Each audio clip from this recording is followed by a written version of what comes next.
in the settings of the web version that will let you know, that would say, hey, uh,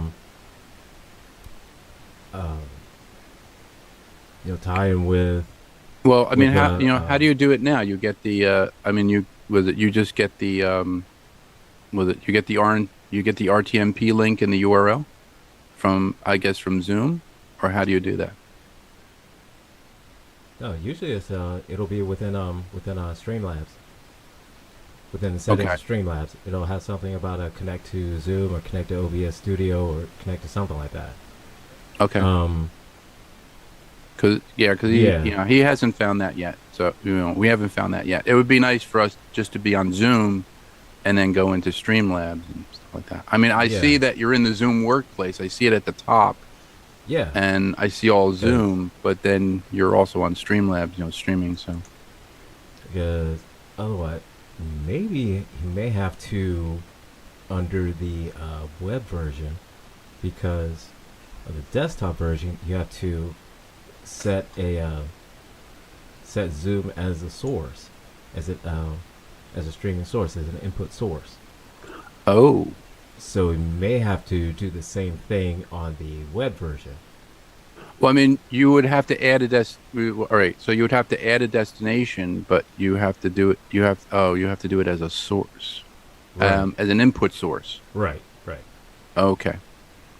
That's I'm getting it. The ball just keeps hitting me in the face, and I think I just caught it. So okay.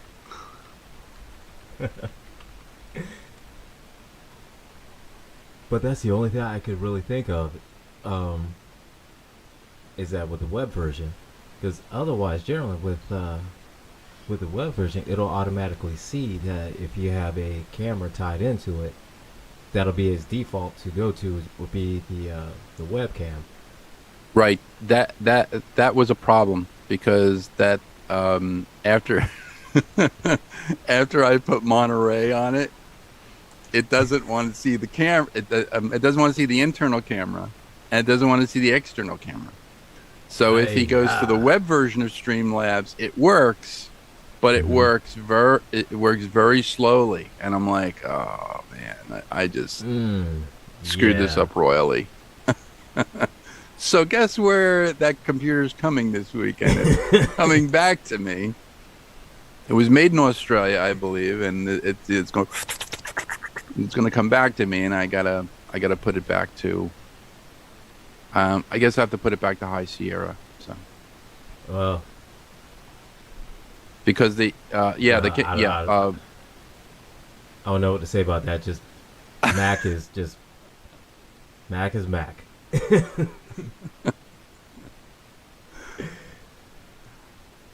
yeah Mac is Mac. Yeah, that's a good way of putting it. And so, and I looked through everything. The link that you sent me to Hmm. look through refurbished Macs and everything. So first thing, I'm looking through and everything, and great prices, and definitely, as much as I don't want to spend on a Mac, I will definitely, I like the prices of these, and so these are somewhat reasonable prices for a Mac, Yeah, I because mean, Mac is just, most of what I see you're spending for is just the name. You're not spending for quality. You're not spending for anything else. Just mostly just the name. it's basically just buying somebody else's problem. That's what I see as Yeah, as back market. yeah. So, Because and then when Jeff got the 27-inch iMac, it was in Spanish, and I said, "Oh, this must have come from Spain or from somebody," and it was all Spanish, and I was like, "How do we, how do we set how do the?" you So we change had the to go up. language back to English? We had to figure it all out. We had to go to Google and do the Google Translator and put stuff in the Google Translator, and he goes, "Oh, okay, here it is. Okay, okay, great. Okay, we got it back to English. Okay, that's good." Really funny. Oh, that is hilarious and frustrating at the same time. Yeah, we had to reboot it, and it kept rebooting into Spanish, and I was like, "Oh my God, I can't, I got, Yeah, I got to do this back." yeah. So And so yeah, and I'm looking through it and everything, and I realize is that because it's Mac, perhaps that the program that I need to use, or the program that's used in order to make an iOS app, maybe I need to see if there's a specific version or operating system or whatever one I need. a minimal, I guess, a Right. A minimal version minimum, that you would need in order to maximum. make the app. Yeah. Right. Because I don't want to just get something, say, like High Sierra or Mojave or Yosemite or something like that. And I need, because I need Sonoma. Right. Right. So if I were to get, like, High Sierra or Yosemite, or like I said, one of those other ones, or Maverick, I would have been highly pissed because I wouldn't be able to do anything. Well, I mean, I would assume that But I mean, you. I kind of would go under the assumption that perhaps maybe there would be an older version that I could download that would be compatible with it, but it's not a guarantee when it Right. at the Mac App Store. I mean, I would assume you'd have to go with Sonoma, since Mm-hmm. everything that has preceded it is within Sonoma, and there are, I guess, there's some other bug fixes. So it would be kind of like Windows 11, maybe, or maybe Windows 10 and a half. Right. But it, um, so if you're writing the app would actually have to work with those, I guess, with all those operating systems up until I suppose the newest the one most all the up to way. date. Yeah. Yeah. I mean, but I So mean, if you, I guess if you can run the app on a minimal, let's a say minimal if thing. the minimum was, say, like Yosemite, Right. and and it could work on Yosemite, but it would work better on Sonoma. So Right. that'd be one thing, and that's fine, and not a problem with that or anything, But the simple fact is that I know Mac, Macs, the programs won't work unless it is absolutely specific, Yes. Yeah. So If you that's if why you I have said, gotta make um sure. if you're having problems, you can call Steve. Call Steve Warnick, because Steve was. I think Steve has the. I think he has the MacBook Pro. He has. Wait. He has Mac Pro. Actually, he has the one which is like the desktop version, the small little desktop version that has the Apple symbol on it. There's no Okay. screen on it, but it's a Mac, and that's what he was using for editing stuff. Mm, okay. Like editing video. They make a desktop version. It's not the 27-inch screen, whatever. He because I was telling him about the thing I was doing, and he's going, "Oh, you're doing that with open core," and he goes, "I said, I said, yeah." He goes, "How's that coming?" And I was like, "It's it's coming, it's burning." It's sinking in the ocean. He goes, "Yep, that's basically open core legacy patcher." And I said, "Have you used it?" He said, "Yes, I've used it. I've used it for some of my older Macs." And he said, "I'm barely scratching the surface with all the stuff." And I said, "But the the core patcher goes out to Apple, and it has something where it says, we see that you are running, this version of the operating system, and would you like us to load, those drivers?" So those drivers would be the, if, well, on Jeff's computer, it is the, I believe he has an NVIDIA graphics card. It was only loading Intel graphics, so his graphics were very herky jerky. Like if you Oh move yeah. this way, whatever, it's like Yeah. like that, and it was just loading Intel drivers. That's all it could do because it was an Intel chip. If I had loaded the NVIDIA drivers would work with the NVIDIA that was on board, the motherboard. Hmm. Uh, the wireless would not work. The wireless, there was a legacy wireless driver. So the wireless wouldn't work, but you had to plug into, the Ethernet. The Ethernet would work. And then there was something with a chipset driver. The chipset driver controls the camera. So when we tried it at my house, he's like going, "Where's the camera?" I said, "Well, the camera's here, this and everything." But the thing was, I said, "I want you to go live with it and try the camera." Now, when I tried the camera with Sonoma, it worked. The Right. camera worked, everything I was on, because if you go to YouTube, there is a Ghost Claw video. I think it has the Bastard in Black on it, but there's like no video. I went Hmm. live for like 6 minutes. I think I went live for about a minute. So there's a minute video there that has nothing on it. That was me that I have to take out of there because people are like going, "Oh, Superplex Party's on," because it said Superplex Party, and I was like, "No, no, no, no, no, no, no, I don't want to be on. I don't want to be on. I just want to test the camera." But I had to go live to test the camera, and it just showed that, and I was like, okay, so I know the camera works in Sonoma, but it was like dogged slow. It was so slow. I was like, I have 32 gigs of RAM. I got a 1 terabyte hard drive. This thing should be flying, It man. should It's be like just going boom. it, It should yeah, just like just that. go, right, and the mouse is like tracking. It's going. Uh, uh, to get to the thing. I'm like clicking on an icon and clicking on an icon, and I'm going, go on, go on, go on, go on, work. And it goes, dude. And then you wait like 5 minutes, and then the icon, goes into that window. And I was like, what that? I was like, man, this is like putting 311 on this machine, like putting, like 311 Windows on this machine. It was like really Yeah. slow.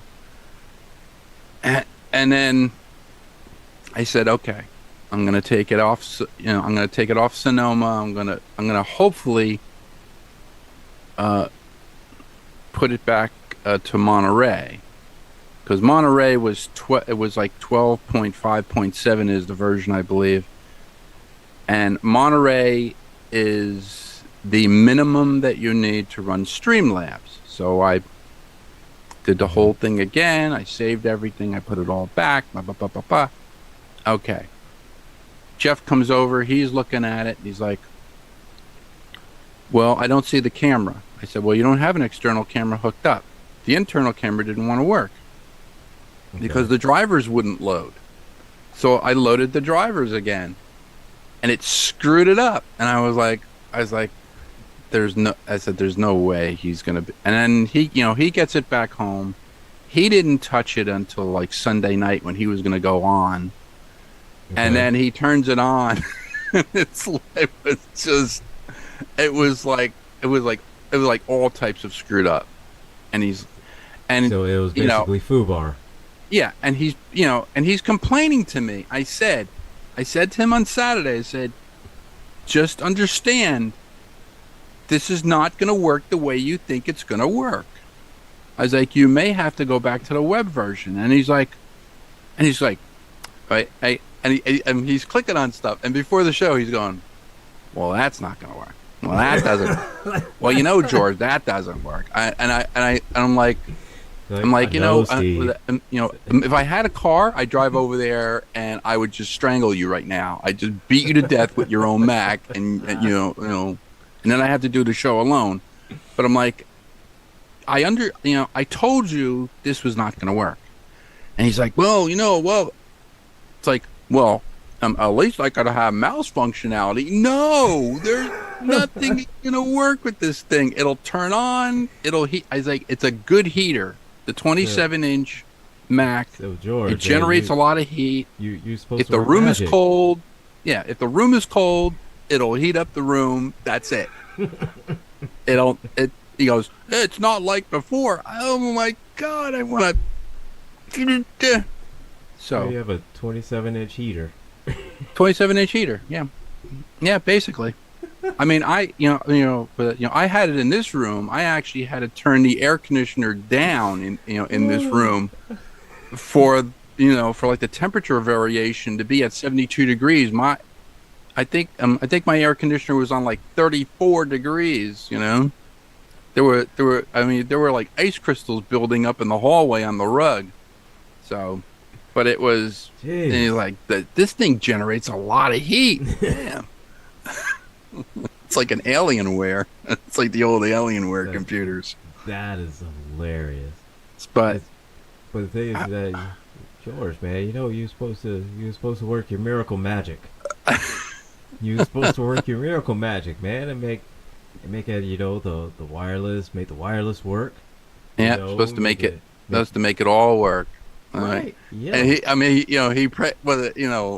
Like you're supposed to make it work better than when you first get out the factory, man. I mean, it's supposed to be it's supposed to be faster. he praised me on the GCPR chat. Oh, George, he's got the patience of Job and blah, blah, blah. I'm like, okay, that's great. Now I have to try to live up to it. And after he got the computer back, he's like all mad and pissy. I was like, okay, you need to bring it back.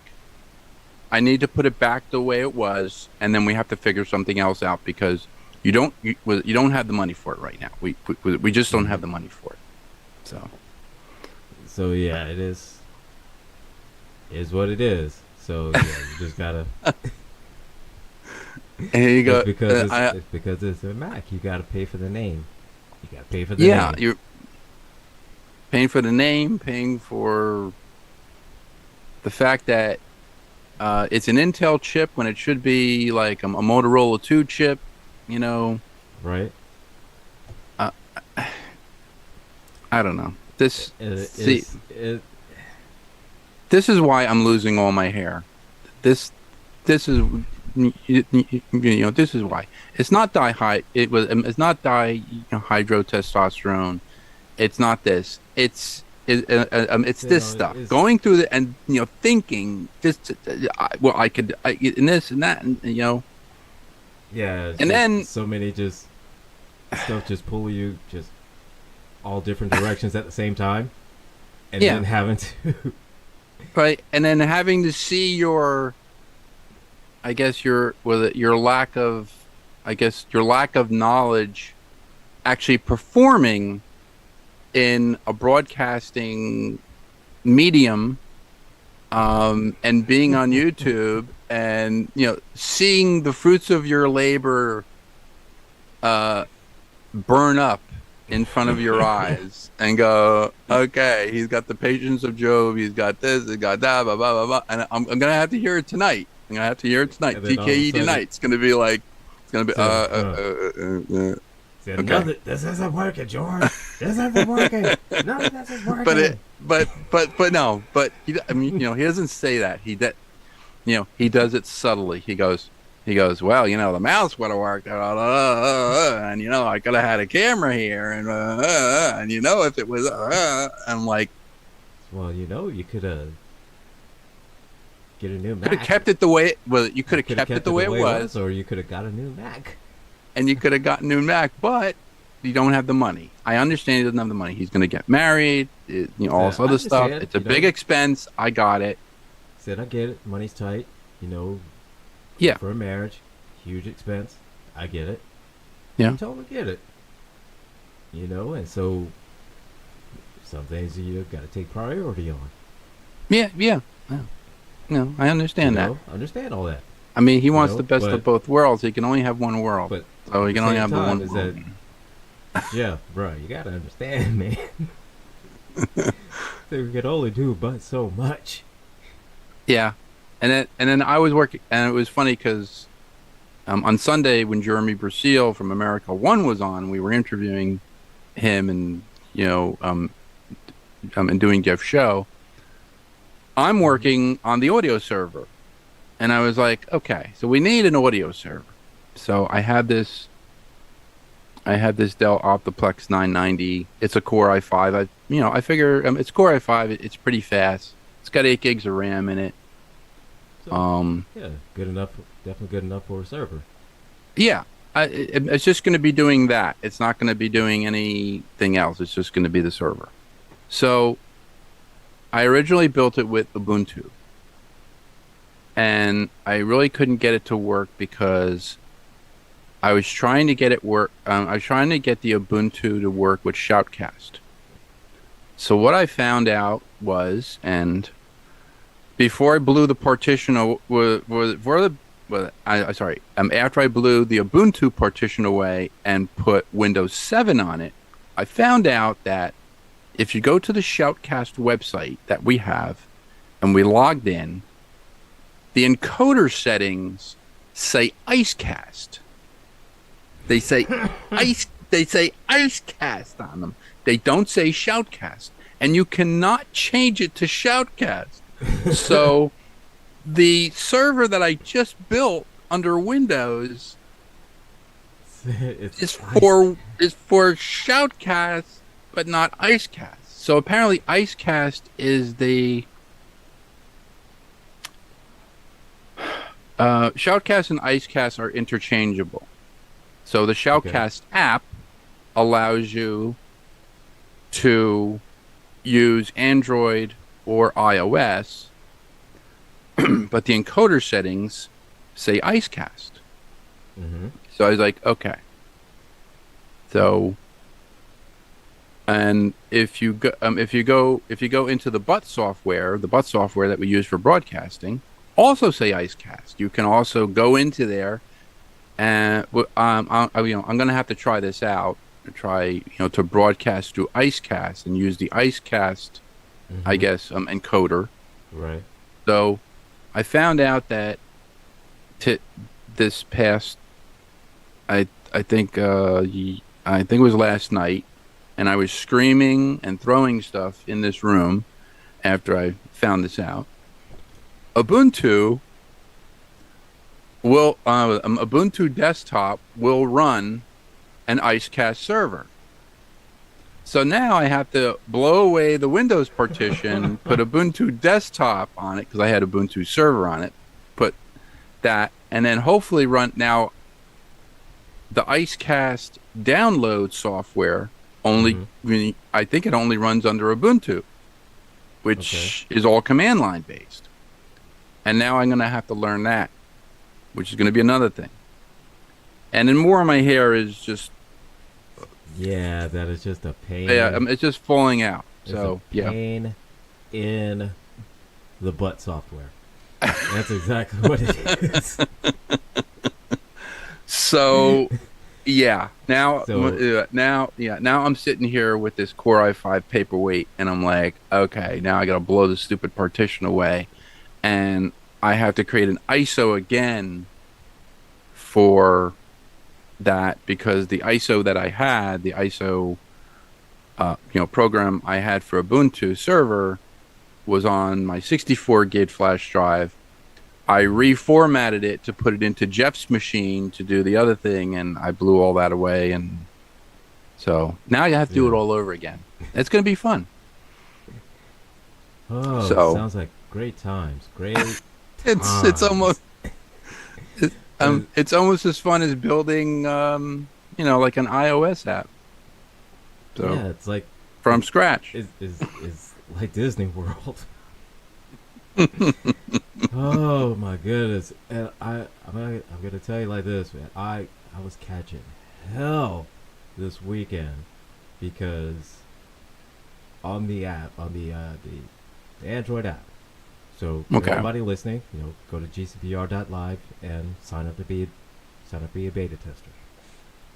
So on the app, I caught all kinds of hell this weekend because there were ads that were popping up on occasion every now and again. And so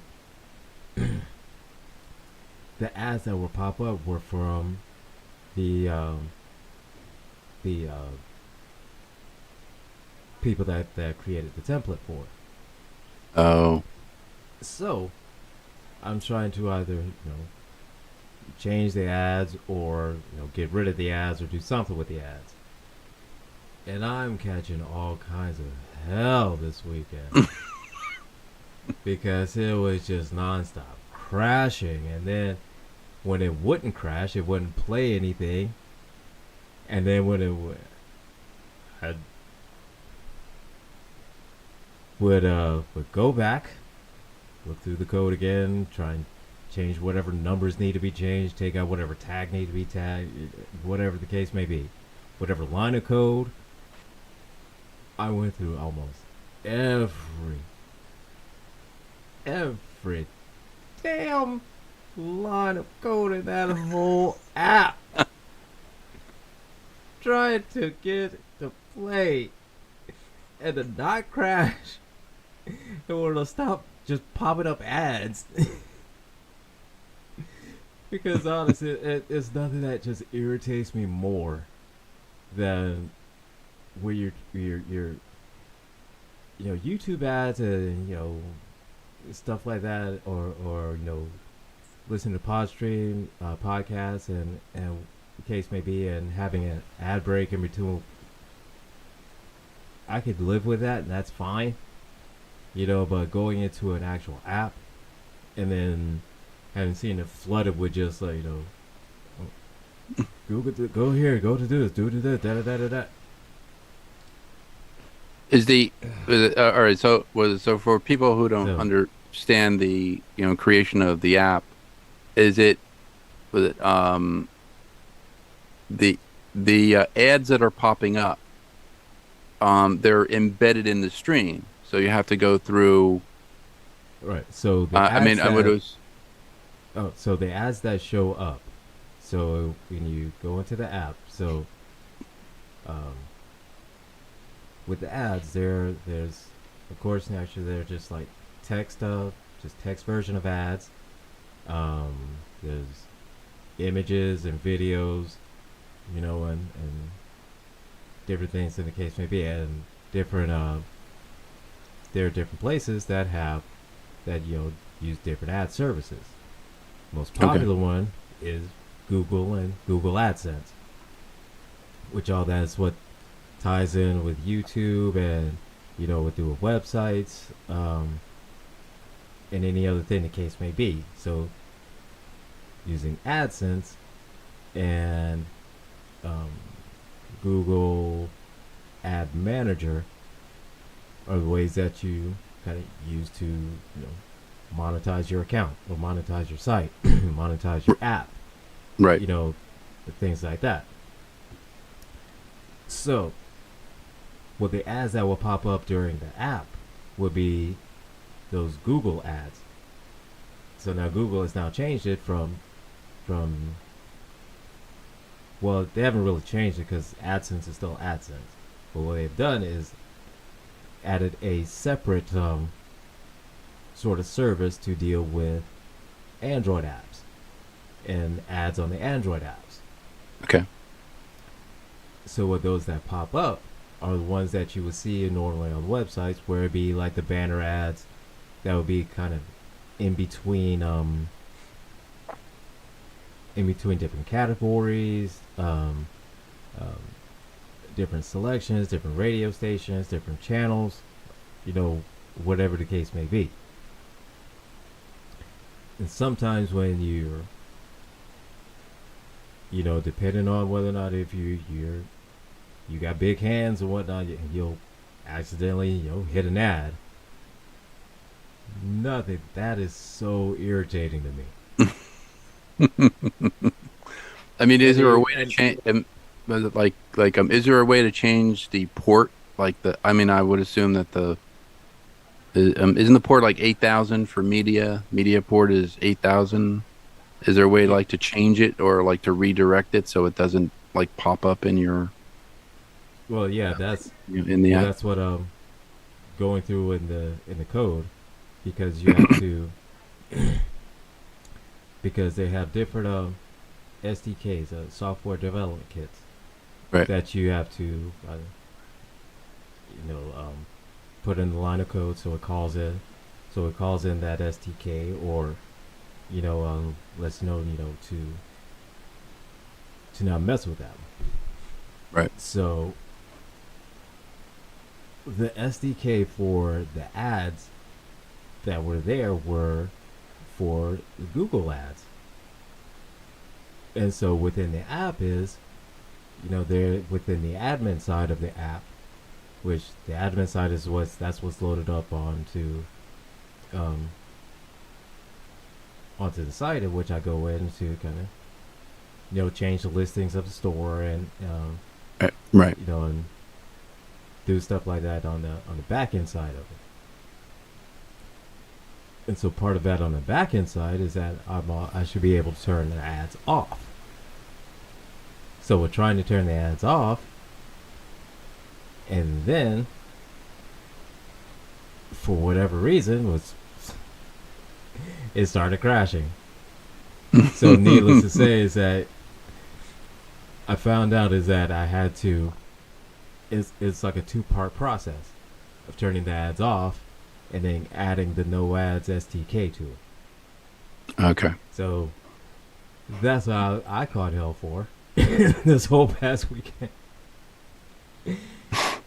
So it's like it's like you're cutting off the oxygen supply. You need to breathe. You're cutting off the oxygen supply, and you're like going, well, wait a minute. If I cut off the oxygen supply, can I still breathe? Well, you can still breathe a little bit, but then you're going to crash. Okay. Right. But, yeah. But the oxygen supply is not only it's not only supplying you oxygen, it's supplying the I guess essentially it's like the ad revenue. It's like I'm trying to drive in neutral. I guess. Essentially, it's like I'm trying to drive in neutral. Yeah. Okay. So There. All right. There we go. that's kind of how it is. Yeah. That's a better analogy.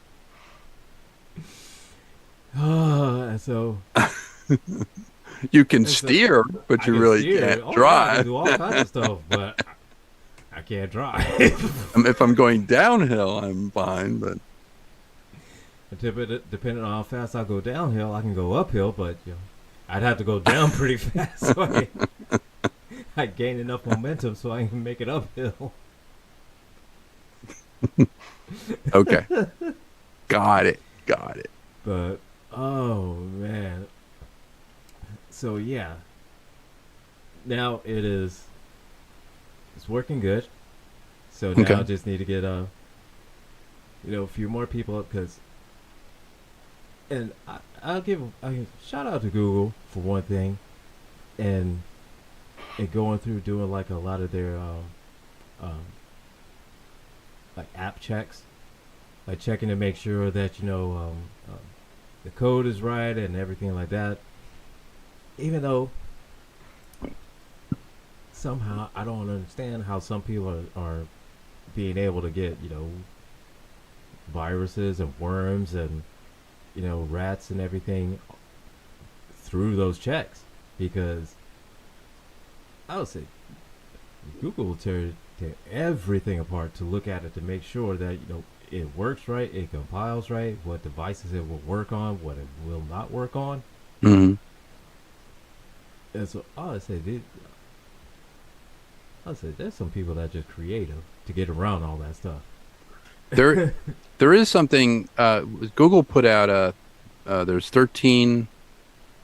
I believe they're AI tools that you can use, but you can actually get certificates if in them. They're like courses you can take from Google online.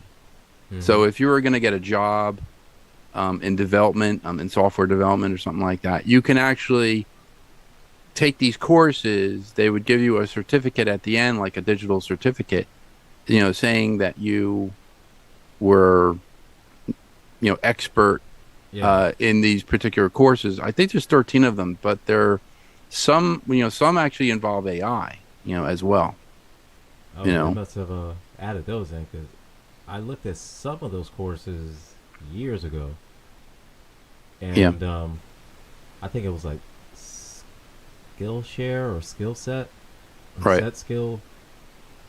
One of those three. I can't remember offhand, but I know it'll come to me, and then which for anybody listening, I'll probably I'll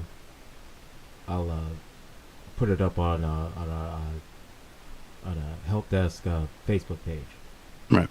Um, well, I want to say it's either skill share or skill set. I believe it's skill set. Yeah, Right. no, skill, sure, yeah, yeah, I know there is a skill share and a skill set. One of those is is the Google one. The other one is it's its um own separate certification company. And but yeah, the one for Google, they had like certifications in um, just in SEO, digital marketing, YouTube, right. uh, YouTube ad creation, Google video ad creation, and so yeah. So anybody that's definitely looking to change career fields, that's definitely one way to look. That's one place to look to get certifications to where hey, they'll definitely catch some eyes. Yeah, those skill sets and those certifications are important if you're going to get like an online. I guess if you're going to get Mm-hmm. like an online job, if you want to work from home, there is a site I found. It's called OTTA.com. They actually do a lot of. They have like a lot of tech um, jobs, and I know it was see there was Otta. The one that Kane from CNS Computers he belongs to Mm-hmm. I think a number of them. One of them is it's Work Market, or so Work Market is basically you can if you like in your area they will have certain jobs like replace a monitor, replace a computer, replace run like a 35-foot networking cable from inside of McDonald's to the outside to do Right. like like a video presenting device or something like that. So they're like day jobs, and it's Mm-hmm. mostly for people with computer experience, with installer experience. If you have a truck or whatever, they want you to have like a truck with a like a ladder or whatever, if you can get up high onto a sign and then get the Yeah. sign running again. So there's those types of one. There's Work Market and there's something called Field Nation. Field Nation is basically um, small to mid-sized jobs, small jobs for a day. You can Mm-hmm. get paid like $1,500 for the day. You know, if you can. Um, some are just $100 for the day. It depends, it depends on what the job is. Like if you're close to where the job is, it shouldn't be that much of a hike for you. But then you have to actually look at the job and say, well, you Is know, it worth it? yeah, like I'm worth $100 an hour. Why are you only gonna, and then they'll say, well, our budget, is only for $400, and saying, well, if I'm at $100 an hour, I work for 4 hours, I get $400. Mm-hmm. That's pretty good for the day, okay? Yeah. But some some of the people who post the jobs, some employers who post the jobs, they don't want to pay that. They're like, well, wait, the budget says 400. Yeah, but I'm only going to pay you 100. Like, but I just did 17 hours of work in like 2 hours, and how come you're not going to pay me? So it's kind of like a negotiable thing. Sometimes you can negotiate the job before you do it. Right. If they know, if they know that you're very professional and you're very quick, they will give you the money, you know. Yeah. But you don't get. Sometimes you don't get paid on the spot. You'll get paid a month after, you know. Yeah. I've had jobs. I've had jobs like that. A place I used to work at in Morris Plains, New Jersey. I'm not going to tell you what their name is because hopefully they went bankrupt. But I did I did this job. It was a job company, or it was like a tech company. They would send you on different jobs around, uh, in your area, like to large corporations. And I would go do the job. They said that they would pay you every month. So I was first starting out. I got the job. They said, okay, we're going to put you on call. Whenever we need you, we'll call you. So they called me. Like, I think they called me like 4 o'clock in the morning. We need you to go to this place. We need you to work here, blah, blah, blah, blah. You're going to get paid a certain amount. You're going to get paid for your mileage and all this other stuff. Okay. Well, I went, I did the job.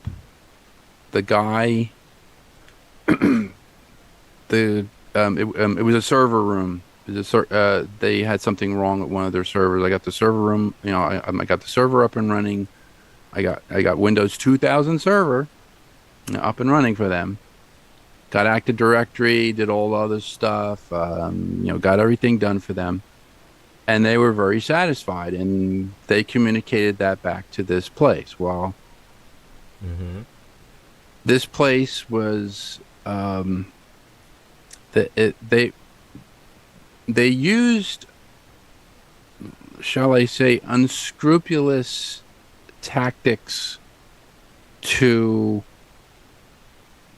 to to get money from techs. So the tech would go out to the job, do the job. The Mm. corporation would pay for the tech, and then they wouldn't pay the tech.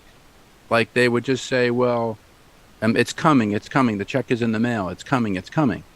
So what they would do is they would take the money that they were supposed to pay the tech. They would, they they had at one point 35 techs, and you figure $200 per job, $300 per job, for each tech times 35. They would take that money Mm-hmm. and try to leverage that money to get more business. And that's how that they would make their money. They would actually leverage the business by taking the tech. So I'm like, so wait a minute. I'm I'm working for you, but you're taking my pay. I like you're not even giving me any pay. Like I didn't get paid for I didn't I didn't get paid for like 3.5 weeks. I was supposed to get paid, like, well, they said Like every every week, week, or is like and every then they said every every two two weeks? weeks, and they said, oh, you're right. Then they changed their policy to every 2 weeks. So I went to HR. I went to their HR, which was like a joke anyway. And I'm sitting in HR, and I hear these two guys. Their offices are right next to each other, and they're talking to each other, and they're talking real loud. So and I'm like, I'm listening to these guys, and one guy goes, "Hey, did you get that new Porsche?" "Yeah, I got that new Porsche the other week," and blah blah blah blah blah. And I'm gonna go to my house in the Hamptons, and I'm gonna do this, I'm gonna do that. My girlfriend and I are going here, and we're gonna do this week. "Oh, did you get that? Yeah, I got that paycheck. Oh my God, my paycheck was so good. Oh man!" And I'm like, these guys are buying these guys are buying like Porsches and Ferraris, and I'm like, and I'm sitting there in So, HR and I'm listening like, to this, and like, I'm like, wait, what you the got paid? hell? Like So, you're getting paid, yeah. like you're It like was the kid in that movie, like the said, wait, you guys are getting paid? I was like, I'm like, I mean, I'm trying to scrape out a measly living with with like $200 a week or maybe $150 a week, and they have to take Right. out for this and take out for that. And then I was like, and Like a side I could the- only see maybe taking something out of your pay would be if like you like lost a tool or yeah. like Oh, oh no, no. something like that. They didn't supply tools. You had to buy your own tools. You had to supply your own tools. And I was very Well, fortunate because I had my own tools with me. I always okay. brought my own tools, to a job. Well, then the other way I could other see then is if like they had like a specific vendor set up to where they would take like X amount out of your check until for the set of tools that you'll need. Right, You know, like an initial set of tools you'll need or whatever the case may be, and then from there, if you there's like a specific type of tool that you want, that's on you to get. But they'll supply right, you with right. I mean, they'll these basic ones supply you you with need. like a basic set of tools, Yeah. yeah, that you would need for the job to do the job, and then anything that's special, like if you need like a network analyzer or something like that, that's on And you. right. And I was like, okay, that's fine. But in the interview, I said, well, I have my own transportation. I can get here to, to and from work. I can get here to go to the client's office if you need me to do that. And I was basically in the Morris County area, in Morristown. I was in Parsippany. I was in Morris Plains. I was I'm in Denville, and so that was basically my area. And then Okay. I was getting stiffed, on the mileage. I said, you're supposed to be paying so much per mile, and I'm only getting this. And they're like, well, you live in the area. You're not, you're not. I was like, no, you don't understand. That The doesn't upkeep matter. of my, car. I mean, Yeah. at the time it was my car. I got a Jeep after it, but the time it was my car. Like the upkeep of the car, I need, I need that extra money for the upkeep of gas, for this, for that, Yeah. for all other stuff. And I said that, that's about another $135, every month. I guess I think it was like, 100, well, I lived in Morris Plains, so it was about 80. It was it came out to like $80 for, like for mileage for me, which was a lot of money. Yeah.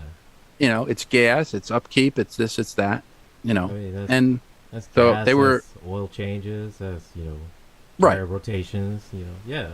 right, getting stiffed on that. So they, oh well, you know, and then it was the excuse that they were switching over to this new computer system, and that the database was this and the database was that and all this Mm. other stuff, kind of like a stall tactic. And I was like, okay, so they're stalling. So I was, I used to go to my neighborhood bar, which was the old Shebeen, in Hanover at the Hanover Marriott all the time, and I'd meet some friends there. And I was telling them about this job. And this one guy came up to me. He goes, excuse me, sir, I overheard you were talking about this company. He goes, I used to work for that company. I said, really? I said, what are you thinking? He goes, they are crooks. They are outright crooks. They are stealing money from you. You should get away from them. You should just get away from them. Just kick them to the curb and find another job. I'm like, I can't find another job. I just can't. I just can't find Mm. another job.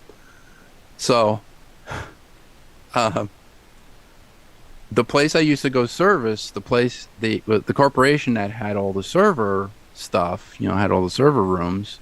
Right. They didn't have a full-time tech. And I said, well, I can. I said, if you want to, I can come in, part time, and I can help you guys out whenever you need help. And I said, I could be your tech. So and I didn't, Hmm. I didn't tell the other company this. I didn't tell the company I was working for because they were just a bunch of shysters. Yeah, So I and said, the second I you would have said said, something, then all of a sudden, oh well, we yeah, don't need you anymore. yeah, we don't need you anymore. So, and um, I said to them, well, you don't have. I said you have antivirus, but you don't have enterprise antivirus system.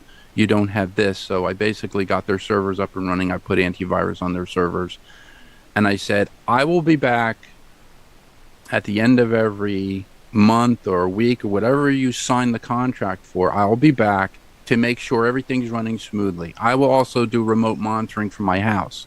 They said, "Oh my God, this is wonderful." So I did remote monitoring from my house. I did the thing. I would go there, and it was like 5 minutes away from me. And I was like, okay, so I drive there. I could Hmm. possibly walk there, but I didn't want to. I just took the car. I brought the car there, and I'd go, I'd monitor, I do all this other stuff, and I said, so what do you guys need? Well, we have some people that we brought onto the company. We have we have like we have these new hires. They need this in their offices, they need that. No problem, you order the Hmm. stuff, I'll put it in. Oh, that's great. So I was doing all that.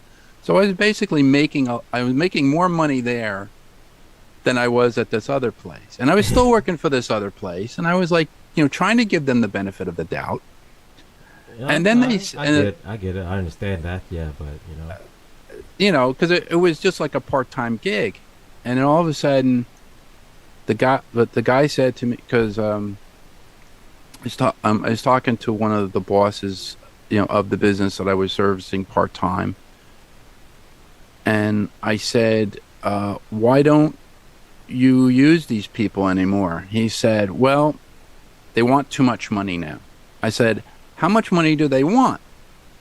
So he showed me the bottom line. I was like, my God. I was like, well, wait. I said, I said, here's my paycheck. And they looked at my paycheck and the guy goes, this is illegal. They can't do this. This is illegal. They can't do that. They can't do this. They can't do that. And I was like, so how much did they quote you? And he goes, they quoted us like $500,000 to do all this stuff. I was like, and I was like, $500,000. And I was like, those techs are getting like $100 a month, and and they're not even getting paid. People are just Jesus. working for them for free for nothing. So there was a guy. Um, What? so Jesus so the guy Christ. the guy I was working with at that company became my friend. Became a friend of mine, and I introduced him to the other guy who I was working for part time. I said, "This is this is Kevin." I was working with my friend Kevin, and he goes, "This is Kevin," and he goes, "Oh," and all well, and Kevin was a good-looking guy. He was, built. He was strong. And like used to go to the gym all the time, all this other stuff. And all the girls love Kevin. Oh, Kevin. Oh, you have to do this and this, do this and everything. So he was in with them. He was fine. So I said to I finally got a paycheck from them. Finally, after after after almost a month. It was like 3.5 weeks. I got this paycheck, and it was $85. And I was like, and I looked at the thing, and I'm looking at all these deductions, and I'm looking at deductions. I'm like, okay, so you took out for unemployment, you took out for this, you took out for this. I said, what are these deductions? And they said, oh, well, this is interoffice. This is interoffice policy. We cannot discuss this with you. And I was like, no. I said, this is an act. this is a federal document. This is like a document. This is my paycheck. I want to know what these are.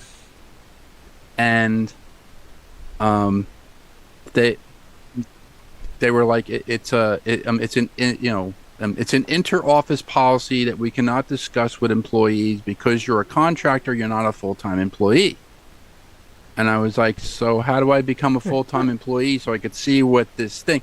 And it was a lot of money. It was like, so like they were bidding on jobs. They were getting the jobs. They were getting all the money from the jobs. And they said, well, we have a lot of office upkeep and, we have this and we have that. And I was like, oh, I said, is that the two guys I was, like I listened to out of HR, like when I was in the HR office, to beg them to get my check because I needed money that week. Right. Are these the two guys that I heard outside in their offices, Doug and Dave or whatever the hell their names were? One guy said, I'm going to buy the new Ferrari. The other guy said, I'm going to buy the new Porsche and I have a house in the Hamptons. I said, is that what this money is for? It's for them. And she like looked at me like, what does he know that, like, I don't know. And I was like, this place is just, it's a grift. This place has to be a grift. Yeah, that is. So I went. He was right. There was a bunch of crooks. So I went to the, I went to the corporation I was at, the company, I was working for, with my friend Kevin, and I said to the guy, I said, I can't work for these people anymore. I said, if you need me I said, if you need me part-time, or if you need me full-time, I will work full-time. And they said, oh, well then we'll have you and I said, yeah, you'll have Kevin and I. We have coverage now because Kevin was like doing all the stuff in the server room, and then he didn't have coverage, and I would try to help him between the two jobs. And I said, now I'm working for you. I said, if you sign a contract, I'll sign it today. I said, I want to get away from these people. I said, I'm done. I'm done with these people. That's it. So. Yeah, absolutely. Because honestly, I mean, that part of what the bid is with, companies like that, you bid on the job, you take all of that into consideration. Your maintenance, facilities, the lights, the everything, and having the money and putting in the bid to make sure that you pay your people. Yeah. I mean, your people are your business. Yeah. Your people are your business. So I'm talking with Kevin. He goes, dude, why are you still working for them? I said, I don't know. I said, well, it was a long shot. I said, I just want to get away from them. There's something going on there that's not on the up and up. And I said, I think I'm going to be sitting, in an office one day, and there's going to be this FBI raid, and everybody's going to be arrested, including me. I said, I just have to get out of there. I just want to do that. And he's like laughing. He goes, sure. I'll talk to the guy. So I talked to the manager, and he said, well, you brought us Kevin. Kevin is great. Kevin was working at that place. He said, I'm glad we got Kevin. Kevin's great. He goes, this and that. He said, between the two of you, you got this. You could write your own ticket here. So he gave me $1,000 bonus up front. And he said, here's $1,000. I said, that's cool. That's all good. Right, so I got that. Making more already. Yeah. I made more I made more in one day that I could make in a month with that stupid company. That I can make possibly in a year, is working for that stupid place. Yeah. So, and then I was, because the the place where this company was in a building that was like in the same campus of buildings as this other corporation I was working for. And I was like, okay, so I'm working for them now. Nice. It's by the house. Yeah. It's just down the street from the house. I Yeah. didn't have to Absolutely. worry. I could go to work every day. I didn't have to travel anywhere. I didn't have to travel to this place or go this corporation. I just go around the corner into the complex, park my car, work a full day of work, go home. I could go home for lunch. I could eat at the cafeteria. This other place didn't have a cafeteria. They chastised you Oh. if you ate lunch longer than 25 minutes because you're supposed to get a 30-minute lunch. And I was like really? I said, and I was in the bathroom. One thing, where were you? I was going to the bathroom. What, you don't have bathrooms here? Well, we have bathrooms, but they're for executives. They're not for you. And I'm like, really? You want me to go take a dump outside? What do you want me to do? I was like, Like, it I mean, was come just, on. it was horrible. It was a horrible place to work for. That, but Sounds like a about, top, top, top five worst jobs ever. That's what it sounds like. That brings us to the it top of was the hour. it was the worst well, it wasn't the worst tech experience, but it was the worst tech experience job that I ever had. And um I found out that Kevin, I came in one morning. It was on a because we were doing a big project. I came in on a Saturday. We came in like on Saturday.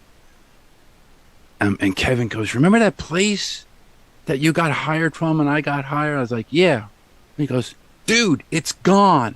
I was like, "What do you mean it's gone?" "It's gone. Let's go to the bill." So like on our lunch hour, because we were doing the project on Saturday, so we just basically had the whole day where we're like like compiling servers and stuff. Okay. So we drove up with it. We walked over to the place because it was like three buildings away, and we walked into the thing, and I was like, "It's gone." Like they left in a real big hurry. They left a lot of stuff. Like they left a lot of Oh. equipment. And I said to the guard, because we said to the guard, I said, "What happened to this place?" He goes, "Apparently, um, they went with, they went bankrupt. The CEO took all the money and like left. He took all the money and he left with there with all the assets." I was like, "Oh my God." He goes, "Yeah, they were like they he was giving us the inside. He's like going, "Yeah, they were like bleeding cash." I said, "What's happening with all this stuff?" He goes, "I don't know. We're gonna have a cleanup crew in." I said, "Can we come in and just look through his stuff and see if?" He goes, "Have at it." He goes, "Have at it." So we went Hey, in. that's all I We need to went in hear. on Sunday. And we grabbed computers. We grabbed, because the computers had RAM in them. We grabbed computers. We grabbed servers. We grabbed all this other stuff. But Oh, all the hard look drives and the servers were pulled. look at man Like on they something like that. like they didn't want. I guess they didn't want anybody to know. But No, absolutely not. Look at man on something like that. Immediately, immediately after being told that, I would go directly as fast as I possibly could to the very first U-Haul that I could find, and I would rent a U-Haul. And I would do everything I can we to were, break my neck to get back there fast enough before that cleanup crew get there, so I could. cleanup crew didn't come for like 6 months Oh because well. they were they there was just, I mean, like they ripped phones out of the wall. That's how Oh fast they were leaving. well. If that be the case, then Some of the phones were I would be what there like almost every week, every day for a week. I I show up there like almost like it's Best Buy, and everything was just we did. We went. I said to the um I said to the office manager in the other place, I said this place like left. I said the guard said we could take anything we want because they said they were going to get a cleanup crew to come in and and just grab all the stuff. I said there's brand new office chairs in there. There's brand new furniture. I said all this other stuff. He goes, oh. He goes, he goes, we actually have trucks. So they had trucks in the back, and they went to like they went to the loading dock of the of the other of the other company, and they just Say, backed in, hey, and we just threw everything in the truck. so hey, they don't need it. We do. We The got truck of trucks. servers and server racks and really nice office furniture and really nice office furniture, like really like expensive office furniture, expensive executive chairs, the tables and everything. Of course, Like I the mean, conference table. of And the course. conference table was cool because the conference table had the was it's a it looked like it looked like a big triangle. The Polycom Oh, okay, was okay. it it was the Polycom conference phone thing. Yeah. It was still hooked into the table and had all the had Oh, like power supply and everything. I said hell, and I said to the guy I said I said you guys got a Polycom. He goes, you know how to set that up? Of course we know how to set it up. I said it's all hooked into the server. So we hooked it all into the server. They had their phone conferencing and everything. They they left yeah. they left a they left a one what would they leave? Oh, they left the Crestron. They used to have the Crestron presentation screens and the system there. They Yeah. just left it. I said this thing's like it's like a $50,000 setup. So it's this huge screen that sits on a wall, big, flat screen TV, and it's made by Crestron. And then on the side of the wall, you hit this button, and like this little keypad pulls out, or like sorry, it looked like a tablet. It was the controller, for the Crestron, and then it had Uh-huh. a camera. The camera would follow you around the room, so it would actually follow. Oh, Was so it? in case like if you were, you're giving a speech or you're like doing some dictation, something Right. like that, and you're moving around because Yeah. naturally that's what just some of us do. We just move It around was because following the tablet. Yeah. yeah, So like if you had the tablet in your hand, it would follow like like the camera would follow the tablet and it would follow you and always keep you in frame. I was like this. I said this is fantastic. I said, oh, we're gonna bring this up. So we brought it over. We set it all up for these people. And yeah. about I stayed there for about um year and a half. I think I think I was there about a year and a half. They were a foreign they were a fo- well they were an international company, Okay. and they didn't know if they were going to stay in Parsippany or not. So there was this big thing, and they said we would like to keep you on, but we can't because we're international. We want to go. I guess they wanted to go back like to Norway or Sweden or wherever they were based, and it was that Hmm. company. And I was like, okay, so he's and I still keep I still keep in touch with Kevin every so often. He's pretty cool. He's a pretty cool guy. He goes, so what are you doing now? I said, I'm building, audio servers, like for GCPR. I said you should, see what we're doing. He goes, I said, what are you doing? He goes, I'm in my trailer. He lives, I think he lives in Arizona. I'm pretty sure he lives in Arizona. Okay. He goes, I just travel around and, I do some solar. I do, like I live off grid and I do all these things. And, like I said, are you still doing computers? He goes, hell yeah, I'm still doing computers. I'm like, okay. He goes, yeah, like I work, like for like big corporations. Every so often they hire me to do Mm. stuff, and I'm like, Okay. okay, that's That's cool. cool. Yeah, that's cool. Yeah, but yeah, um, but yeah, But that's funny though. There's living off grid like that, and hey, nothing yeah, wrong with that yeah, because I mean I got solar panels hooked up in my house in my home, and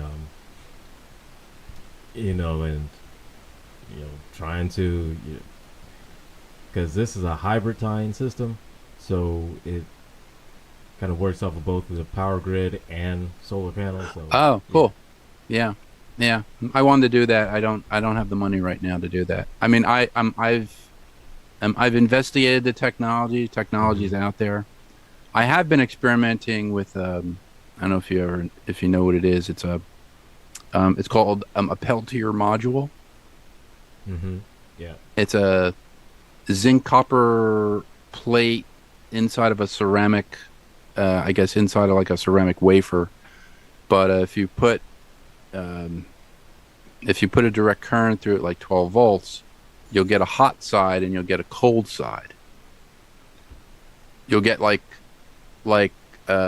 34 degrees Fahrenheit on one side, and then the other side will be like so hot you can't even like touch it. Like you'll Right. get actually burned. So um they make these little Peltier air conditioners.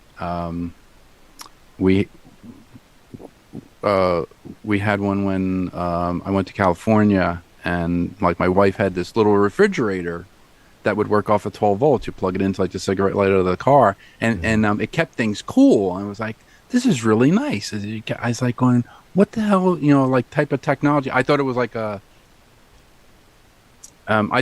like the actual refrigeration type thing where you'd have a compressor, you would have um, Like a like the coils and all this yeah, other like stuff. I thought it was a like real unit. small, and it wasn't. It was just this little wafer, and I was like, "What? I gotta know what this thing is. I gotta know what this technology is." Yeah, So because I mean, you no, you just can't just pull something out like that and me not want to know how that works. No. I didn't take it apart. It said it was Peltier, and I was like, okay, Peltier. Got to remember that. So I wrote it down. That was in 2017. Uh, During the pandemic, um, they came up for sale on eBay, and you can get 5 Peltier modules, like for like $2. And I was like, oh damn, I'm gonna get one of those. So Yeah. I grabbed 5, experimenting with the thing, and I'm like, well, what can you really do with this thing? I was like, you could cool down stuff. You could cool down because the one of them had the the it's basically like a heat exchanger. Well, it has heat exchanger properties to it because the one side gets hot while the other side gets cool. But inside the wafer there is, let me see if I can put my, there's like a space in between. So the surrounding air is um it's getting cool on one side, and then it's hot on the other. So if you could put a fan on one side, you could blow cold air, but if you put a fan on the other side, you could blow hot air. So you could do a heater Okay. or an air conditioner. That's. And I said to myself, well, how much would so how many Peltier modules would I need? Because the experiment would be, could you cool down your body, um I guess in like the summertime, because they make these things called cool vests that you can wear. So the cool vest is Right. actually a vest with um like uh they So it simulates like ice packs. yeah, it's kind of like that. Like, Okay. I saw this thing called cool vest. Then this other guy was experimenting with Peltier modules, and he said, well, what if we could take a Peltier module, put it into the vest, run it off of a rechargeable 12-volt power supply, and then circulate water Mm-hmm. through an exchanger, like, well, not really a heat exchanger, but an aluminum. It would be kind of like an aluminum piece that the Peltier module would stay on. It would have a fan to pull the heat off, and then have a pump to pump the cold water through all the tubes of the vest and keep you cool. And I Right. was like, Yeah. I said, that's a very interesting idea. And I was talking to him about it. And he said, well, there's this and there's that and da da da. And he said, what would you use that for? And I said, because I make, uh, I make movie props and I also make costumes. I like to, make costumes and experiment with different things. When you're Mm-hmm. inside of a costume, especially like a furry creature or something like that, you're expending tremendous amounts of heat, and Yep. it's just holding all that heat in. But if you could cool your core, so then I talked to my doctor in Mm-hmm. Parsippany, and he was telling me, well, he said you would have to put these modules, you'd have to put one like around your neck, on Okay. your head, in between like your arms, the elbows, Okay. in your groin area. And I'm like, I Mm-hmm. don't know if I'm gonna do the groin area, but that, So yeah, that's that's the only way where, to keep your body cool, like while you're in like kind of costume like that. Yeah. right, like as you're exerting yourself, Mm-hmm. and exertion means that you're expending, tremendous amounts of heat. Your body wants to breathe, so for your body to cool down, that's why you sweat. So your sweat, but basically cools your like your body down. That's why you usually sweat at the top of your head, your neck, your arms, your wrists, and whatever. Mm-hmm. So if these modules are placed in certain areas and then they are hooked to a Raspberry Pi, say for instance, the Raspberry Pi could regulate the temperature and can send signals to those areas that need it, a computerized, Right. system. Right. It would all work off of 12 volts. So you'd have to have the battery pack. You'd have to have all this other stuff. So it would be this Mm-hmm. cooling suit, basically. And so, and we're That's talking cool. about cooling suits. Uh, I'm sorry, we're not talking about my computer. only Talking about a computerized system that would actually regulate that heat. So, well that's cool. But see, my only thing is because of the water the water cooling and tubing within it. I'm always of the type of always being so just kind of paranoid of stuff like that, where a leak would happen. yeah, That's my whole thing. So and yeah, I definitely could see and um doing that and then hooking up a Raspberry Pi to it to help make it easier. So right. to To regulate operate temperature. to Right. regulate the Yeah. temperature, operate it, um and let's just say you could probably, well, I don't know if they have any some kind of like a body heat sensor that you could hook up to a Raspberry Pi or Yeah, you can. something like that. Then yeah. Well, it would have to be Raspberry Pi and Arduino. So the Arduino, Mm-hmm. the Raspberry Pi would be the brains of the operation. The Arduino would be kind of like the brawn of the operation. So the Arduino would, um, the Raspberry Pi can detect the sensors that are Yeah. on each of the areas that would get hot on your body, and then the Arduino would take its cues from the Raspberry Pi to turn on those Peltier modules where you need cooling, Yeah. if you understand that. And Yeah. then Yeah. That makes sense. Yeah. the tubes, and I said to myself, well, I can experiment with this tube, experiment with that tube. You want to actually have some sort of like like a surgical type tubing that would flex with your, I guess with your body, with your Yeah. arms or Well, I whatever. mean, you have to think about is that you have to take into account, your elbow and your knees bending and your Right, hips, um, your back. So you got to have enough tubing to where it could cool off, the parts of your body the main parts of your body, and especially within your core, right, but also have enough where it's long enough to where you can move, and you're not restricted, or it's not so short to where it won't leak, right. stuff like that. So yeah. I, yeah, I'm thinking about. I was thinking about that because a friend of mine in England, we talk about there there there was a show called UFO, back in the 70s when I was a kid, and the aliens who abducted, other, like the aliens who abducted Earthlings, whatever.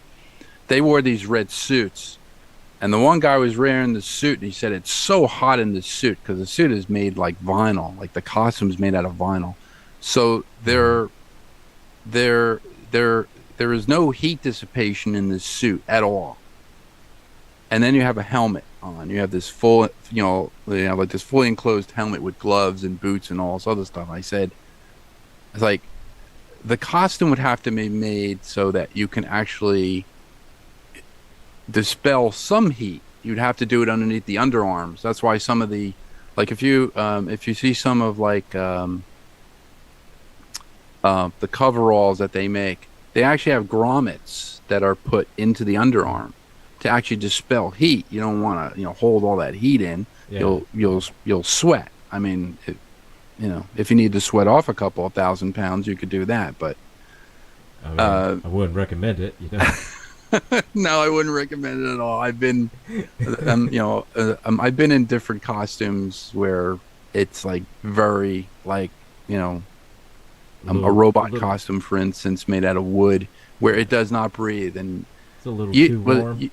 Gets a little yeah, bit too like warm. you don't think about that as a kid. You don't think you think, oh, this is really cool. I look like a robot, blah blah blah, and all Yeah. like, hey, it's Then getting hot in here. Hey, it's then you start walking outside and it's like, it's a little hot. yeah, different costumes have their own different challenges. Um, because the there were there was a guy on the RPF, the replica props forum that I belonged Hmm. to. He wanted a full size creature from the Black Lagoon costume, Uh huh. and he was like, "Is there anybody on this forum who can make it?" And I was like, "Well, the original creature was made out of foam latex." And that was made by the Berman. I believe that was made by the Berman Studios. So, but it had to hold up underwater because the person who used it was a swimmer. They were like an Olympic swimmer, and they had to go underwater. And Yeah. those are the scenes that they shot underwater. And I was like, so I mean, and sure, you want to go full. You want and to go I'm full like, full creature yeah. Black Lagoon, or I say to the guy, well, he goes, well, he goes, so so how would you make it? I was like, well, first I have to see if it can be done. I said, I know it can be Mhm. done. What does your physique look like? That's what you want to ask the person. You don't want the person to be like 500 pounds and then they're gonna Right, have a and you want creature. to Gonna have say, yeah, make it look like, and then it it's ain't like, gonna fit. I can't do that. The guy goes, no, no, no. So um, he said, I'm athletic build, this and that. He goes, I would like to have it so I could wear it at a convention. Okay. And I said, okay. All I right. said, here are the the two or three factors that you're going to have to overcome. The first factor is going to be heat. How are you going to dissipate heat? How long are you going to be in the costume? I want to be in the costume the whole day. No. I was like, during filming of the original creature, they had to take the head off. There's a placket on the creature. If you see it, it comes down. They took that off, and then and basically there's this opening from shoulder to shoulder. They basically just had to let the guy breathe every so often. I was like, Right. you cannot stay in it all day. You stay in it all day, you will die. So then I thought to myself, well, if there was some sort of a cooling system, you could stay in there a little longer, but you can only stay in there Basically, until the cooling system is as long as the if the cooling system is as long as it's still running and it's operating, then right. yeah, Right. But then you'd have to switch out the battery. You have to Right. switch out a battery. Right. And I like, okay. So that's cool. You could switch out a battery. I have some I don't have it with me here. I have this battery called Talent Cell. And Talent Cell battery, it's a rechargeable lithium polymer battery that it's 12 volts. It's 3,000 milliamp, at 12 volts. Sorry, 30,000 milliamp at 12 volts. It has a USB port on it. You can charge something, like if you want to charge your phone or whatever. It'll hold the charge for 3 days. So that's what I found. So Okay. these are the batteries that I use for all like the dioramas that I build, all the models I build that I don't have time to build any more models. But anyway, when I did, these were the things that I use. They're very small. They look like a pack of cigarettes. They're about that big. You could put it in, you put it inside your costume. You can run fans inside your costume. You can run the cooling, all this other stuff. It would ultimately run like a Raspberry Pi, a pump, an Arduino. It would run all this stuff. So I said to him, and he goes, "Would you make the costume out of latex rubber?" I said, "No. I would make it out of silicone rubber." He goes, I said, "That also proves to be another difficult task because the silicone that I'm using is extremely expensive."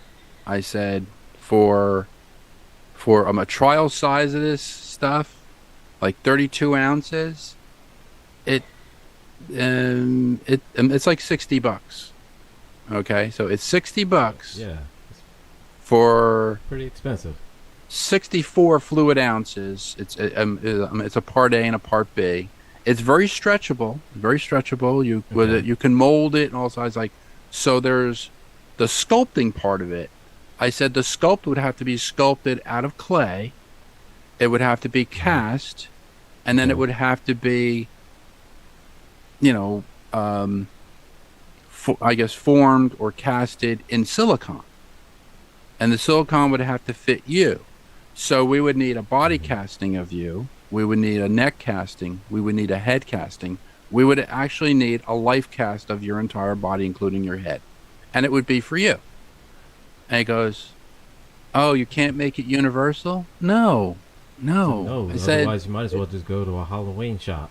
yeah, you might as well just go to, Spirit Halloween and go pick up. Yeah, just Go- pick up a mask. Go- With one of those little rubber band joints. With the Yeah. little things just, yeah. And, You might I as well said, get one of those and call it a day. so, I was trying, I'm trying to price it out for him. I Okay. said, when people have these ideas, they do not look at price. They go, "I had this great idea. I'm going to do this, and I'm going to make the creature, the universal monsters, and blah, blah, blah, blah, blah." Okay. Great idea on paper. Great idea on paper, but when you put it into practice, I said, and you look at the logistics of it, you're like, You're not going to have a whole crew to get into this thing. It's going to be you and the suit. Okay. Mm-hmm. I said, and I said this. I said the clay alone is going to be in the thousands of dollars. I'm going to have to make something, and then and then everybody else on the RPF was like, well, you could do this. I said, yes, you could cut corners here. You could do Mm-hmm. that. You could get a wetsuit. The one guy goes, why don't you just buy a wetsuit and sculpt off the wetsuit? I said, because the wetsuit is neoprene. And I said, it may take the silicon because a lot of people are actually using the silicon that I'm using is called Dragon Skin. It's by Smooth On. It's a two-part AB by volume, Okay. and it's room temperature vulcanization. It sets up clear. You can pigment it, so you can put a pigment in it. You can make it green, make it red, whatever you want to do. It's very stretchable, has very stretchable, properties, but Okay. it's very expensive. It's in the $60 range for just a trial size. I said for this suit, I would have to buy $5,000 worth of this silicon in order to make the suit. And he goes, $5,000? I said, yeah, that's just material That's just cost. for the. Yeah. No, that's just for the silicon.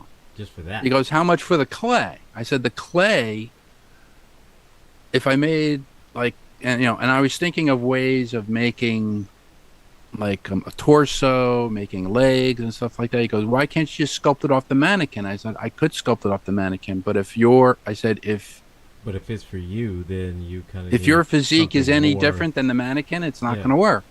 It's going to be smaller. Yeah. It's going to It's be got to be. tighter. Yeah. It's got to be It tailored has to to be you. tailored to you. I said that's why studios spend so much money. They find sculptors, they find people who can cast, they do Mm-hmm. all this stuff, usually in house. Sometimes they do it, they get contractors who have the lowest bid. They have to bid on these jobs. So I'm like, you know, it I, s- you know, I, s- I said that you're talking anywhere from 30,000 to $40,000 when you all get done with this. He goes, well, Yeah. well, what about this? And I'm like, no, I said, you can't cut corners. I I said, mean, I, you could cut corners, but you you're gonna get what you pay for, and yeah. you cut And then, corners, yeah. And and then, yeah. And then you get a bad reputation in the industry when you start cutting corners because then the right. person said, well, he cut corners and it looks like this and it looks horrible and it's not what I wanted. Well, and I and don't know what to tell you because I never heard from that guy again. The thread never came up. The suggestion never came up again. And I was like, no, because I I mean was, that sounds about right because there's a guy that I first saw him on YouTube, um that and he was one that kind of got me inspired to start doing 3D printing because I saw where at first I saw he did an Iron Man helmet. right, Then, looked cool. Then I saw, he did he made an Iron Man like glove, like a infinite, almost like an Infinity Gauntlet, Iron Man Infinity Gauntlet glove. right, So that was cool too. Then he made some repulsor rays that kind of lit up when he did the whole thing like Iron Man, and had a little flashlight, and that was cool. And so he put together a whole Iron Man cosplay outfit.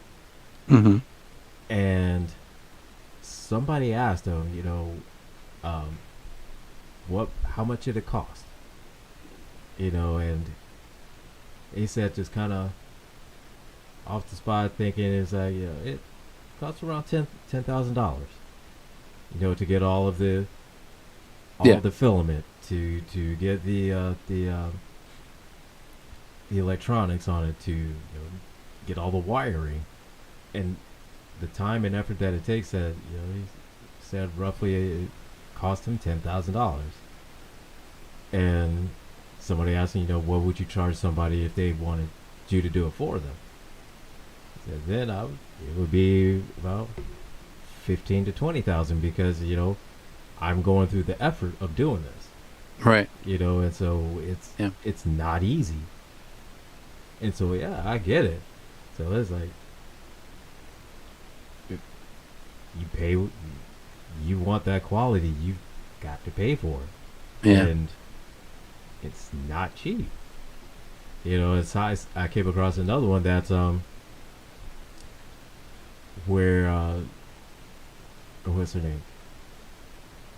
Clara. It's on YouTube. Her YouTube channel is called Clara's Workshop. Clara's Workshop. Okay. Klara.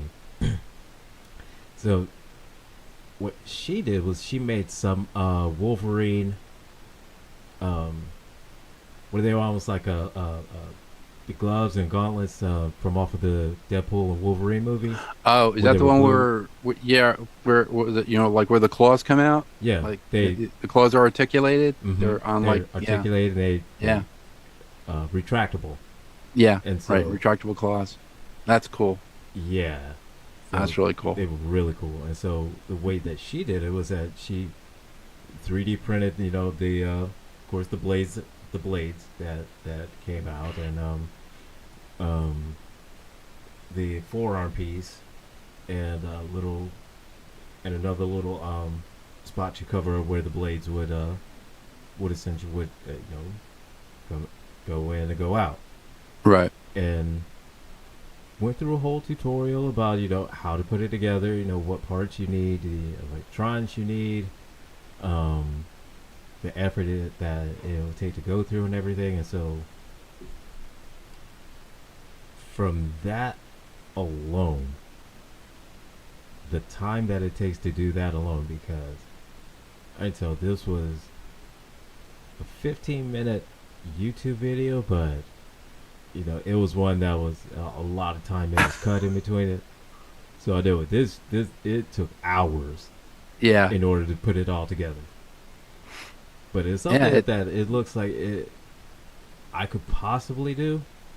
If I really tried, I could possibly do it, but there's so much time that it takes in order to do it. I don't Yeah. know if I just have the time to do it though. That. Yeah. Like people don't. But people see stuff online. They go, "Oh, that's only about $100. That's $200. Can you make that for me, George?" Yeah, I can make that for you. How much would it be? $2,000.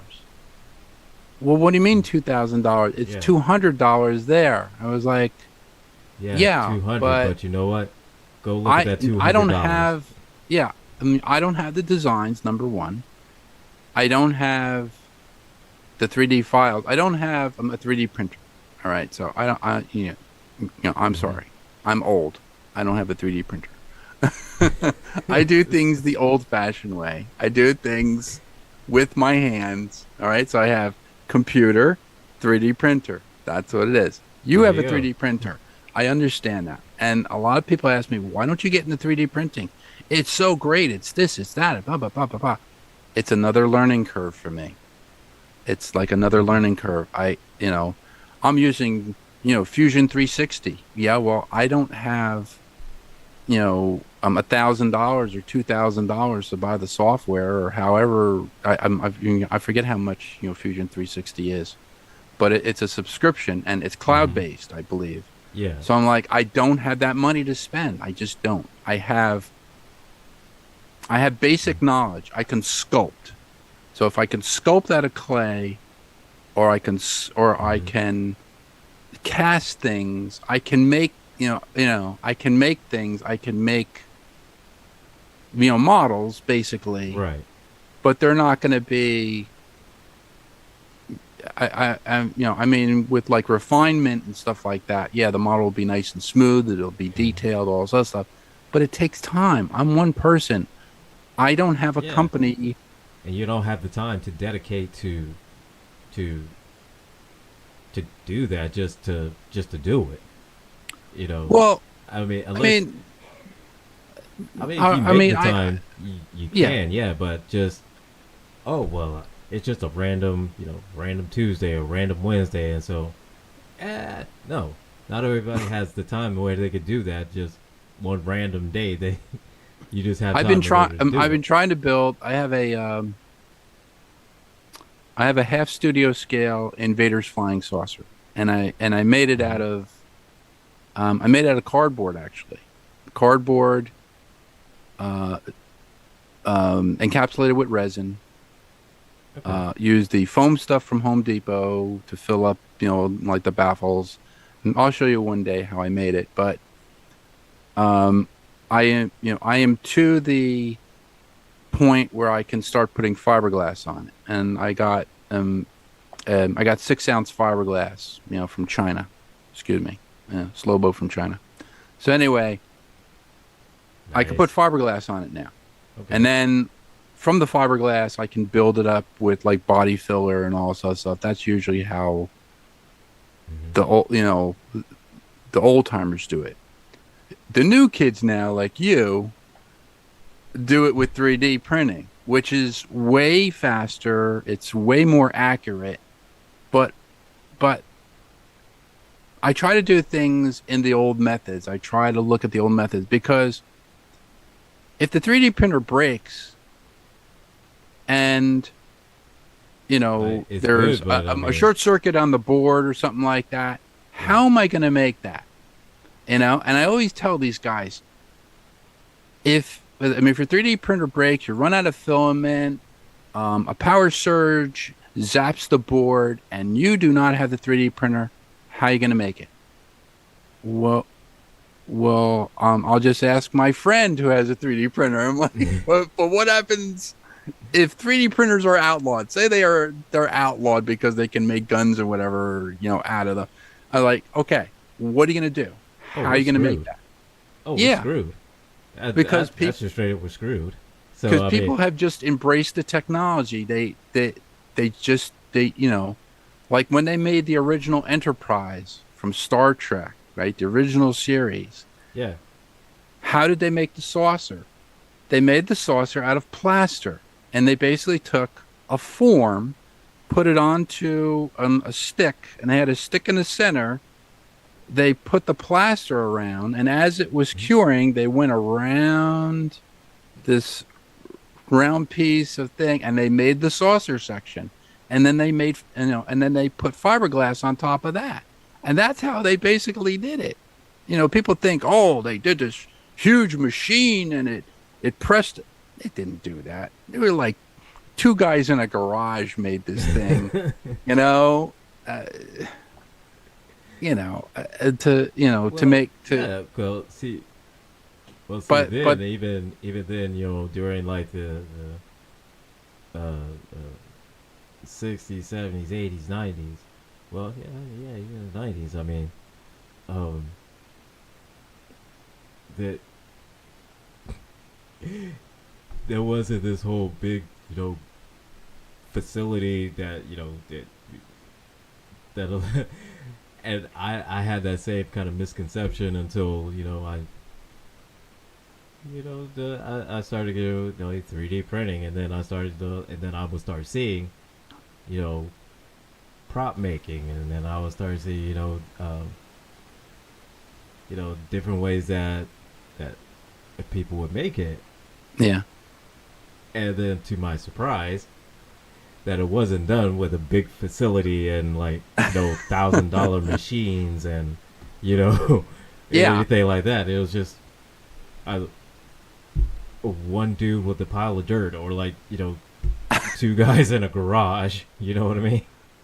Well, like if you look at the original Lost in Space series I used to watch, a lot of those props, like um, there's an episode called oh my god, I can't think of the name of the episode. Anyway, the Robinson family is put on trial by an alien tribunal, and they put this electrified fence around the Jupiter 2 that you can't get out.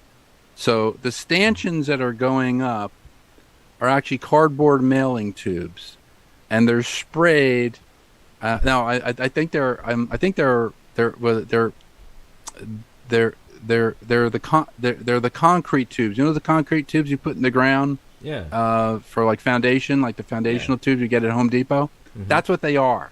Okay. Because Okay. if you look at them, they're sprayed silver. Because if anything is sprayed silver, it's space It's age. yeah.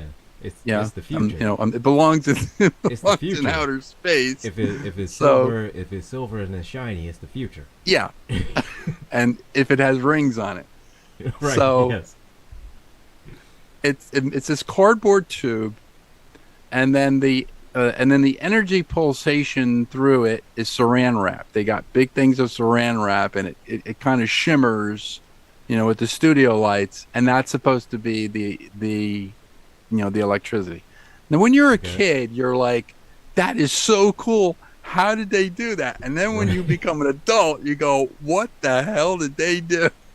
Like, You're just like, why did they oh, do jeez, this? what the hell? This is the worst thing in the world. But that was, you know, that was how they did all those things back then. Everything was cardboard. It was just like when Steve went to Yeah. Paramount Studios and he went to go visit the set for Deep Space Nine, and he said, George, you know all that stuff you're making? I said, yeah. He goes, I think you make better stuff because the stuff that they have in that studio is horrible. He goes, I was like, really? He goes, dude, there's cardboard pieces all over the place. It's not even it's not even a really nice set. It's just like It's just they a threw something together. They put it there and that's it. And was it just you know, basically like a big warehouse with just stuff in it? yeah, yeah, basically. Like if you look Honestly, at the time, I'm kind of not surprised. I'm not surprised. if you look at the time machine, all right, the time machine with Rod Taylor and Yvette Mm-hmm. Mimieux, when he goes to like when she, shows him the talking rings, when he's Mm-hmm. walking through the museum of all these things, there's the astrogation bubble. I believe from Forbidden Planet is there. Okay. Uh, some of the controls from Klaatu's saucer from the day the Earth stood still. There's all these set pieces, and those are all 20th Century Fox properties. You know, Okay. so certain things show up in certain movies, but yeah, Yeah, it is. That it, is funny. That's just funny because again, like when I was a kid, even well into my 20s, like 20s to 30s. I mean, and just still had this big misconception that it was the Hollywood sets. Of course, naturally, I would figure that just from pictures and everything of seeing, like from sets and stuff, that it right. was almost like a big warehouse, almost like a big thing, like a what do you call it? Where they keep planes, like almost like a plane garage type of Oh thing, yeah, like a big I mean like a hanger, hangar. a big Oh, hanger. idiot! Can't think of these. Big airplane hangar. Well, yeah, it basically, And the back lot, back lot of 20th Century Fox used to just have like everything, like just like different things. They had the full size Jupiter 2. mm-hmm. They actually used the full size Jupiter 2 on the lot for Visit to a Hostile Planet, where they went back in time. But they they they had the Icarus from Planet of the Apes, the spaceship that Okay. crashed into the ocean in the beginning. That was on the back lot. Like a lot of different things. And Irwin Allen, who produced all these series, and directed all these series, he was notorious for using stuff from other shows in these shows. So, Yeah, just like, simply because I mean it's just the cost. It's yeah, just it's just the cost yeah, of making something new. right, You know, and it's making something new. It's not easy, and going through the design software. If you want to go with the 3D printing route, I mean, there's free software out there that you can use. Like your Blender, Um, Yeah. even Yeah. some of the Blender. basic stuff like comes on Windows with a 3D builder, um, and different CAD software that you can use. But honestly, I'm gonna tell you, the paid software is, while the free software has the same features as the paid software is easier to use. It's easier to pick up the layout. It's easier to kind of work with, Oh, okay. just rather than the free. Because, like I said, again, the free ones, they work. Blender and Fusion 360, they both have the same features. However, Fusion 360 it's easier to use than Blender. I'm not Okay. gonna lie, it's a little bit easier to use than Blender, even though you can still do the exact same thing with both of them. Just Yeah, I mean, yeah, Fusion 360 is used for CAD CAM, which is computer aided design, computer aided mm-hmm. manufacturing. So the computer aided manufacturing side would be if you're going to make like if you're going to prototype a plastic part that's Yeah, eventually going to become like a metal part yeah. Because in a I mean, machine or something like that. So yeah, because usually that's like for like car parts, airplane parts, right, things like that. not So Boeing doors, but that's okay. no. Sorry, sorry, Boeing. Oh, Boeing, Boeing, Boeing. We yeah, love you, Boeing. And so that brings us close to the end of this show. And so we've got coming up next TKE with Jeff Kennedy and George over here pulling the double duty again Yep, because he's that dedicated. and Jeff's wonderful computer. And I'm gonna get back. I'm gonna get back. Yeah, I'm gonna get it back this week. The Australian Mac. I the call it the Australian Australian Mac. Mac. The Australian Mac, yes. And so It's a boomerang. it's Gonna boomerang, be mate. getting it back. And As I'm soon as gonna it gets it gonna be fixed, getting it it comes back. right back. It's a ripper. And so I just want to thank everybody for listening here tonight. Yes. Um, Anybody in the future that listens to the show, I appreciate you listening to the show.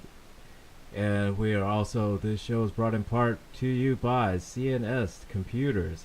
CNScomputers.com. IT support, virus removal, slow performance resolved, ransomware removal, monthly maintenance plans available, updating, cleaning, defragmentation, and backup services are available.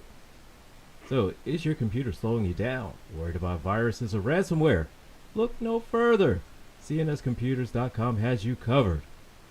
Our expert IT team is here to help you keep your systems running smoothly. From virus removal to resolving slow performance issues, we handle it all. Need regular upkeep?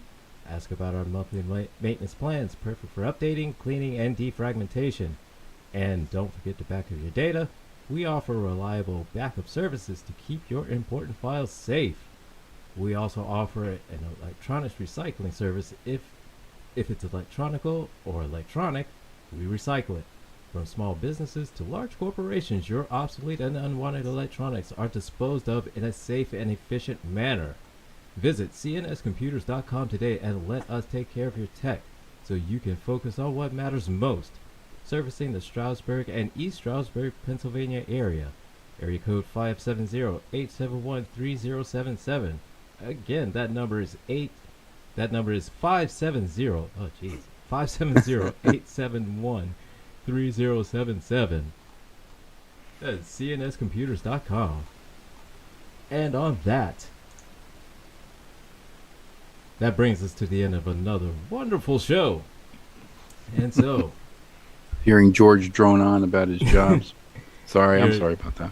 here George drone on and hearing me drone on about printing, and hear George drone on about, modeling and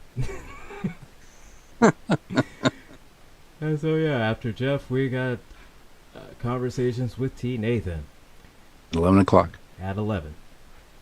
So everybody, that will be the end of us. And again, stay tuned for Jeff Kennedy, TKE, and George coming up next. Take care. Have a great night. Good night.